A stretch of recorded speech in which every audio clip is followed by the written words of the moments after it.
को डेवलपमेंट आखिर होता क्या है? हम लोगों ने बचपन से देखा है डेवलपमेंट मतलब विकास होता है। अब इसी विकास के बारे में हम लोग देखेंगे कि आखिर ये किस टाइप का होता है, क्या पर्सन टू पर्सन ये डेवलपमेंटल गोल अलग अलग होते हैं। सो इन्हीं सब चीजों के बारे में हम लोग थोड़ा डिटेल में देखेंगे। तो चलो इस वीडियो को शुरू करते हैं। हम लोग का सबसे पहला टॉपिक है डेवलपमेंटल गोल्स। अब ये डेवलपमेंटल गोल्स किस बला का नाम है? तो देखो ये कोई बला नहीं है, सिंपल सी बात है कि तुम्हारी जो सोच है कि डेवलपमेंट होना चाहिए। अब तुम अपने लिए क्या चाहते हो, तुम्हारे लिए क्या, तुम्हारी क्या डेवलपमेंट के लिए नीड्स हैं, उन्हें हम लोग डेवलपमेंटल गोल्स कहेंगे। कि जैसे क्या क्या हो जाने पे तुम अपने आप को डेवलप्ड समझोगे। जैसे कि तुम्हारे लिए डेवलपमेंटल गोल क्या होगा कि तुम्हारा स्कूल कैंपस बड़ा हो जाए, तुम्हें प्लेग्राउंड बड़ा मिले, ये सब तुम्हारे लिए डेवलपमेंटल गोल है। तुम्हारे पेरेंट्स के लिए क्या डेवलपमेंटल गोल है कि उन्हें ऑफिस तक के जाने का जो रास्ता है वो सही हो, मतलब नॉर्मली वो चले जाएं। इसके बाद जो ट्रांसपोर्टेशन फैसिलिटीज हो, ज्यादा ट्रैफिक ना हो, तो अगर ये सब कम हो जाए तो वो उनके लिए डेवलपमेंट होगा। अब इसके बाद तुम्हारे लिए जो डेवलपमेंटल गोल हैं, जो तुम्हारी फैमिली के डेवलपमेंटल गोल हैं, वो तुम्हारे घर के सामने रह रही झुग्गी में चंपा आंटी की डेवलपमेंटल गोल नहीं होंगे। मतलब कि उनके लिए उनके डेवलपमेंटल गोल्स अलग होंगे। जैसे कि वो चाहेंगे कि उन्हें 2 वक्त का खाना मिले, उन्हें सैनिटाइजेशन फैसिलिटीज मिले, हॉस्पिटल चीपली अवेलेबल हो जाए और सारी सामान थोड़े सस्ते में मिले। ये उनके लिए डेवलपमेंटल गोल्स होंगे। तुम्हारे लिए अलग है और सामने वाले के लिए अलग है। अब मान लो तुम लोग एक अपार्टमेंट में रहते हो। अपार्टमेंट तुम लोग का बहुत ही आलीशान है, मतलब बहुत पैसा देके तुम लोग ताज होटल में रह रहे हो। अब मान लो तुम्हारे घर के आगे एक झुग्गी झोपड़ी है, कई सारा स्लम एरिया है, मतलब आगे एकदम गंदा कर तुम लोग को कचरा दिखता है वो सब। अब तुम लोग चाहोगे कि वो हट जाए। अगर वो हट जाएगा, वहां गार्डन बन जाएगा, तो वो तुम्हारे लिए डेवलपमेंट होगा। तुम लोग यही चाहोगे कि वहां हट जाए, अच्छा सा सीनरी आ जाए। इतना पैसा हम लोग खर्च कर रहे हैं और आगे स्लम एरिया है, तो वो तुम लोग को अच्छा नहीं लगेगा और अगर उसका हटना ही तुम्हारे लिए डेवलपमेंट होगा। लेकिन अगर तुम लोग वहां स्लम एरिया से देखो, उनके नजरिए से देखो, तो उनके लिए वो डिस्ट्रक्शन हो जाएगा।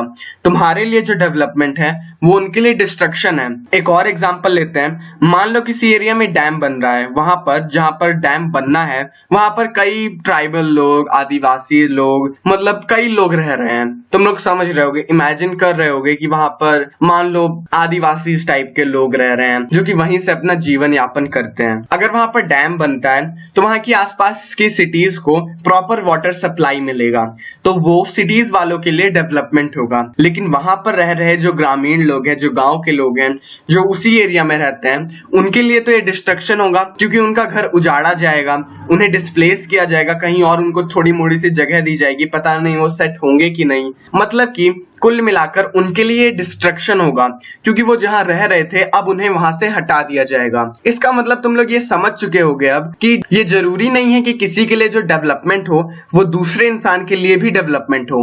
कई बार ऐसा होता है कि किसी के लिए डेवलपमेंट दूसरे के लिए डिस्ट्रक्शन बन जाती है। सो इससे हम लोग को पता चलता है कि हर इंसान के हर पर्सपेक्टिव से डेवलपमेंटल गोल अलग अलग होते हैं।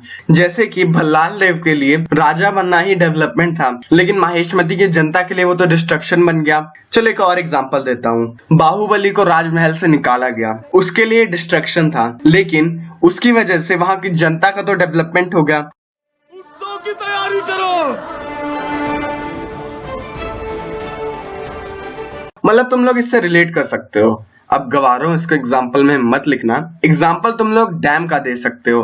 डैम वाला बेस्ट रहेगा, सभी टीचर लोग को यही डैम ही वाला अच्छा लगता है, तो डैम वाला दे दोगे बहुत अच्छा रहेगा। बाहुबली का दे दिए तो मतलब 0 में से डबल 0 मिलेगा, माइनस मार्किंग भी हो सकती है। तो सिर्फ और सिर्फ ये डैम वाला एग्जाम्पल दे देना। ये कम शब्दों में आसानी से तुम लोग लिख भी सकते हो और ये बहुत एक्यूरेट भी रहेगा कि डैम बनने से सिटीज को फायदा होता है, लेकिन वहां के लोगों का नुकसान हो जाता है। इसके बाद हम लोग आगे के पॉइंट पे चलते हैं, इनकम एंड अदर गोल्स। अब देखो तुम लोग सोच रहे होगे कि आखिर हम लोग कैसे डेवलपमेंट कर सकते हैं। अगर ऐसा हर पर्सन का अलग अलग डेवलपमेंटल गोल रहेगा तब तो सरकार को बहुत ज्यादा दिक्कत होगी डेवलपमेंट करने के लिए। कोई भी काम आखिर सरकार करेगी कैसे जब वो दूसरे के लिए डिस्ट्रक्शन हो। तो देखो इसमें क्या होता है, गवर्नमेंट ऐसे ऐसे काम करती है जो ज्यादातर लोगों के लिए कॉमन डेवलपमेंटल गोल हो। मतलब कि मान लो तुम्हारी सोसाइटी में एक कॉमन डेवलपमेंटल गोल क्या होगा कि वहां पर सैनिटाइजेशन फैसिलिटीज अच्छी सी हो और सीवेज अच्छे से चलता रहे और वहां पर थोड़ी क्लीनिनेस हो। तुम लोग भी यही चाहोगे, तुम्हारा पड़ोसी भी यही चाहेगा और तुम्हारे पड़ोसी का पड़ोसी भी यही चाहेगा, तो ये कॉमन है, सब लोग यही चाहेंगे। तो गवर्नमेंट ऐसे ही कुछ कॉमन डेवलपमेंटल गोल पे फोकस करती है, जैसे कि नेशनल लेवल पे जो वहाँ के लोगों की सिक्योरिटी, उनकी फ्रीडम, ये कॉमन डेवलपमेंटल गोल है। लोग चाहते ही हैं कि उनको फ्रीडम मिले और उनको अच्छी सी सिक्योरिटी मिले, उन्हें फंडामेंटल राइट्स मिले। अगर ये सब फैसिलिटीज अच्छे से दी गई, मतलब वो वहाँ की जनता के लिए, उस देश की जनता के लिए वो एक डेवलपमेंट है एक तरीके से।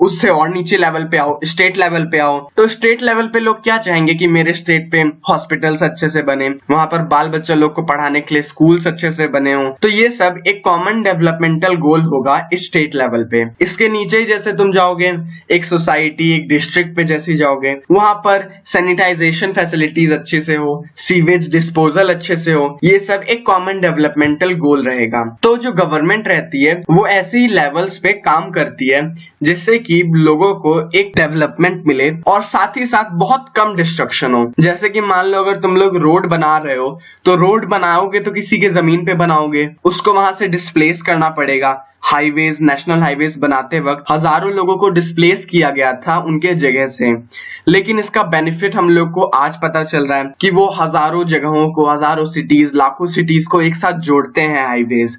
तो इससे डिस्ट्रक्शन हुआ, लेकिन उसके साथ साथ बहुत सारे लोगों का डेवलपमेंट भी हुआ। तो गवर्नमेंट इसी सिमिलर मिक्स ऑफ गोल्स पर वो लोग काम करती है कि वो ऐसे गोल्स पे फोकस करती है जो सभी के हों, जैसे कि एम्प्लॉयमेंट भी देना, वो सभी की जरूरत है, वो सभी के लिए डेवलपमेंट है। सो मुझे लगता है इतना आप लोगों को समझ में आ चुका है। अब इसके बाद हम लोग देखते हैं नेशनल डेवलपमेंट। मैंने जितनी भी कहानी सुनाई वो सब इसी में बनाकर लिख दो, तुम लोग का ये पूरा पॉइंट अच्छे से समझ में आ जाएगा। बस मैं यहाँ पर बोल्ड जो लाइन में लिखा हुआ है उसको पढ़ देता हूँ, जिससे तुम लोग को भी अंदर से पता चले कि हाँ, हम लोगों ने जो भी पढ़ा है वो बुक में भी लिखा हुआ है। It is very important to keep in mind that different persons could have different as well as conflicting notions of a country's development। हम लोगों ने अब तक क्या देखा था कि कोई भी अगर डेवलपमेंट होता है तो वो कुछ लोगों के लिए डेवलपमेंट होता है और कुछ लोगों के लिए वो डिस्ट्रक्शन भी हो जाता है। तो कई बार ये सब कॉन्फ्लिक्ट हो जाते हैं लोगों के बीच में। तो इसी के लिए बना हुआ है पार्लियामेंट। वहां पर इतने दिनों तक ये बहस इसी वजह से होती है कि अगर कोई भी रूल पास हो, कोई भी बिल पास हो, तो वो ज्यादा से ज्यादा लोगों के लिए डेवलपमेंट लाए, ना कि किसी के लिए डिस्ट्रक्शन लाए। इसी वजह से कई डिबेट्स होती हैं और इन्हीं सब चीजों से होता है नेशनल डेवलपमेंट। मुझे लगता है तुम लोग को पता चल गया होगा कि नेशनल डेवलपमेंट मैगी बनाना नहीं है कि 2 मिनट में पका और बन गई। उसके लिए बहुत सारे डिबेट्स होते हैं और यही सब चीजों से ही होता है नेशनल डेवलपमेंट। मुझे लगता है तुम लोग को अब इससे पता चल गया होगा कि डेवलपमेंटल गोल्स अलग अलग होते हैं और कंट्री का डेवलपमेंट करना, कई स्कीम्स निकालना कितना मुश्किल होता है। अब इसके बाद हम लोग देखते हैं कि आखिर हम लोग कंपेयर किस बेसिस पे करते हैं कंट्रीज और स्टेट को। अब देखो, अगर डेवलपमेंट हो रहा है तो जाहिर सी बात है कि कंपटीशन भी बढ़ेगा, लोगों के बीच, कंट्रीज के बीच कंपटीशन होगा कि कौन ज्यादा डेवलप्ड है।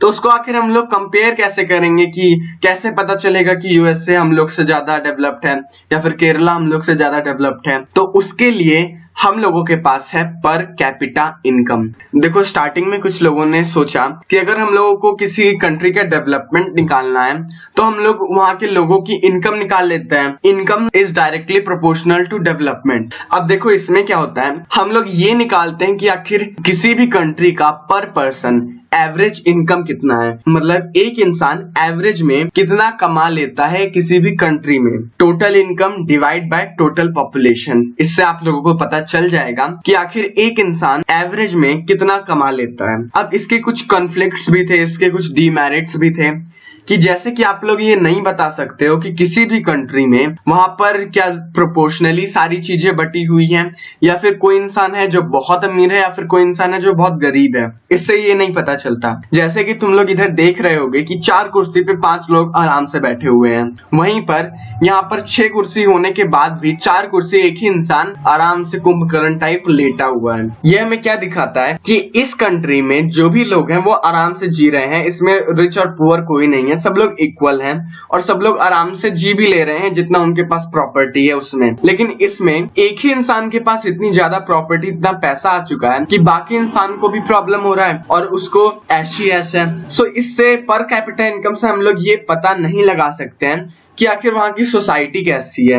क्या वहां क्राइटेरियाज बना के मतलब कि हम लोग और क्राइटेरियाज निकालते हैं कि जिससे हम लोग पता लगा सके, कंपेयर कर सके कंट्रीज को। अब देखो यहाँ पर एक बहुत इंटरेस्टिंग ग्राफ है। यहाँ पर स्टेट के नाम है और पर कैपिटा इनकम है। पंजाब सबसे ज्यादा है, 26,000 रुपया एवरेजली एक इंसान कमाता है पर मंथ। केरला 22,800 और हमारे बिहारी बाबू 5,700। सो इससे तुम लोग ये नहीं जान सकते हो कि कौन अमीर है कौन गरीब है, कितने लोग अमीर है कितने लोग गरीब हैं, इसके बाद कितने लोग पढ़े लिखे हैं। पर कैपिटा इनकम से तुम लोग नहीं जान सकते हो।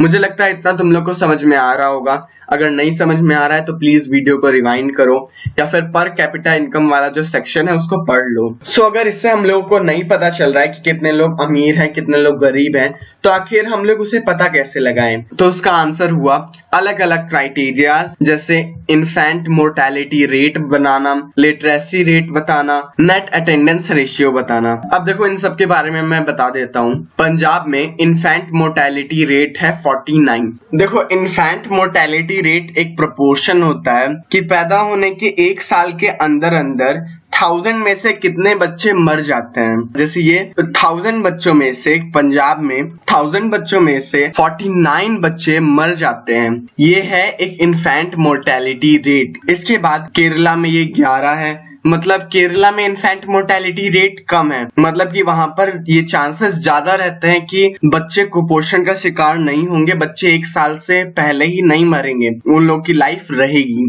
बिहार में ये चांसेस सबसे ज्यादा होता है, मतलब कि एक साल के अंदर अंदर 1000 में से लगभग 60 बच्चे मर जाते हैं। इसके बाद है लिटरेसी रेट, जो कि एक परसेंटेज होता है वहां के पॉपुलेशन का, वहां पर 7 साल से बड़े लोग कितने पढ़े लिखे हैं। इसमें देखो पंजाब में 70% लोग पढ़े लिखे हैं, केरला में 91% लोग पढ़े हुए हैं और बिहार में 47% लोग पढ़े लिखे हैं।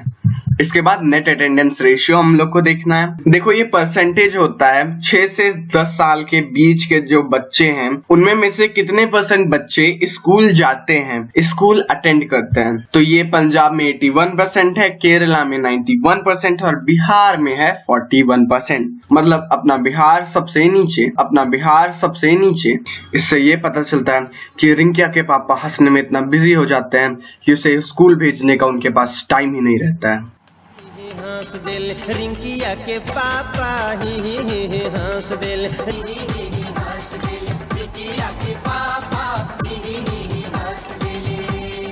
अब देखो इसके बाद आती है पब्लिक फैसिलिटीज। अब ये क्या होता है? नॉर्मल फैसिलिटीज जो पब्लिक को मिलनी चाहिए। अब उसके रेट पे भी तुम लोग डेवलपमेंट को डिफाइन कर सकते हो। पब्लिक फैसिलिटीज मतलब वहां पर हॉस्पिटल है तुम्हारे एरिया में अच्छे से अच्छे स्कूल हैं, वहां पर रोड्स बनी हुई हैं, अच्छी मार्केट्स लगते हैं, तो वही हो गई तुम्हारे लिए फैसिलिटीज है, पब्लिक फैसिलिटीज। इसी वजह से यहाँ पर लिखा हुआ है कि money in your pocket can not buy all the goods and services that you may need to live well. मतलब कि तुम पैसों से सारी चीजें नहीं खरीद सकते हो जो तुमको चाहिए। जैसे कि एनवायरनमेंट ठीक होना भी एक पब्लिक फैसिलिटी ही तो है।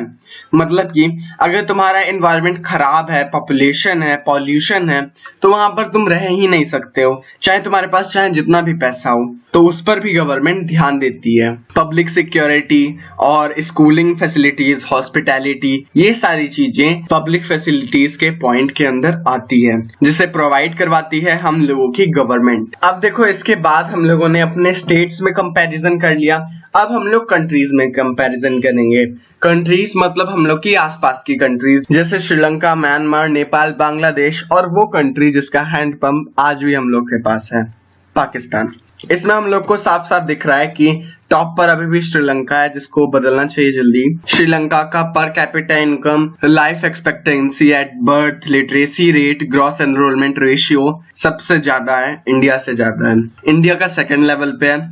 और हाँ, इस बात को याद रखना, ये इंपॉर्टेंट है, ये 1 मार्क्स के लिए आ सकता है कि इंडिया में उसके आसपास की कंट्रियों में से कौन उससे ज्यादा लिटरेट या फिर ज्यादा डेवलप्ड है। तो तुम लोग को श्रीलंका लिख देना है। अब ग्रॉस एनरोलमेंट रेशियो क्या होता है कि वहां पर कितने परसेंटेज लोग आगे आगे बढ़ते हैं, सेकेंडरी एजुकेशन से आगे का जो स्कूलिंग है वो प्राप्त कर पाते हैं। तो 69% ग्रॉस एनरोलमेंट रेशियो है। इसके बाद आता है जो एक मेन पोर्शन है इस चैप्टर का, सस्टेनेबिलिटी ऑफ डेवलपमेंट। तो देखो इसका मतलब क्या है कि मान लो अगर कहीं जगह पे, किसी भी जगह पे डेवलपमेंट हुआ है, कोई कंट्री डेवलप्ड है, तो ये बहुत जरूरी है कि वो डेवलप्ड रहे या फिर वो डेवलप्ड से आगे बढ़े। ये सब लोग सोचते हैं कि आज जितनी डेवलप्ड है कल उससे ज्यादा डेवलप्ड हो, एटलीस्ट जितनी आज डेवलप्ड है उतनी कल भी डेवलप्ड रह जाए। लेकिन कई साइंटिस्ट ये सोचते हैं कि अभी के टाइम पर जितनी भी कंट्रीज डेवलप्ड हैं उनमें में से अधिकतर कंट्रीज सस्टेन नहीं कर पाएंगी, मतलब टिक नहीं पाएंगी, डेवलप नहीं रह पाएंगी। क्यों? क्योंकि आधी से ज्यादा कंट्री ऐसी चीजों पे निर्भर हैं जो आगे चल के खत्म हो जाएंगी। नॉन रिन्यूएबल रिसोर्स पर आधे से ज्यादा कंट्रीज निर्भर हैं, जैसे कि इलेक्ट्रिसिटी के लिए कोल बनाना, पानी लेने के लिए ग्राउंड वाटर को खाली करना, ग्राउंड वाटर से पानी निकालना। ये सब एक ऐसी चीज होती है जो कुछ समय बाद खत्म हो जाएंगी। तो इसी वजह से साइंटिस्ट क्या कहते हैं कि हम लोगों को रिन्यूएबल रिसोर्सेज पर रिलाई करना चाहिए। हमें नॉन रिन्यूएबल रिसोर्सेज की डिपेंडेंसी, उन पर निर्भरता कम करनी चाहिए, जिससे कि हम लोग आगे तक डेवलप्ड रह सकें। इसके बाद कुछ डेवलपमेंट ऐसे होते हैं जो कि हम लोगों को पॉल्यूशन भी फैलाते हैं, जैसे कि कोल से इलेक्ट्रिसिटी बनाना एक डेवलपमेंट था लेकिन वो पॉल्यूशन भी फैला रहा था। तो साइंटिस्ट ये कहते हैं कि हम लोगों को अपने अर्थ का भी ख्याल रखना चाहिए, क्योंकि आगे चल के हम लोगों को इसको कभी ना कभी रोकना पड़ेगा और रोकने के बाद दिक्कतें आएंगी। इसी वजह से साइंटिस्ट ये कहते हैं कि हम लोग को धीरे धीरे और ये जो रिन्यूएबल सोर्स है उन पर जाना चाहिए और नॉन रिन्यूएबल रिसोर्सेज की निर्भरता को कम करना चाहिए। यही था ये पूरा चैप्टर। मुझे लगता है तुम लोग को बहुत अच्छे से समझ में आया होगा। अगर अच्छे से समझ में आया है, मैंने इसको थोड़ा डिटेल में कम पढ़ाया है, मतलब मैंने वो सारे टॉपिक्स पढ़ाए हैं जो एग्जाम में आते हैं, और मैंने ये कोशिश की है कि कोई भी टॉपिक ऐसा मिस ना हो जो तुम लोग के एग्जाम में आए और मैंने ना पढ़ाया हो। मेरे हिसाब से मैंने सारे टॉपिक्स क्लियर कर दिए हैं। इसके बाद अब previous year question paper, previous year important questions वाला वीडियो तुम लोग को यहाँ पर फ्लैश हो रहा होगा, यहाँ पर आ रहा होगा, उस पर क्लिक करके जाओ और वहां पर देखो उस वीडियो को, जिससे तुम लोग को भी पता चल जाएगा कि इस चैप्टर से कैसे कैसे क्वेश्चंस आते हैं और कैसे कैसे हम लोगों को उसको लिखना है। उसे जानने के लिए इस वीडियो पे क्लिक करो। ना मैं भगवान हूँ ना मैं शैतान हूँ, दुनिया जो चाहे समझे मैं तो इंसान हूँ।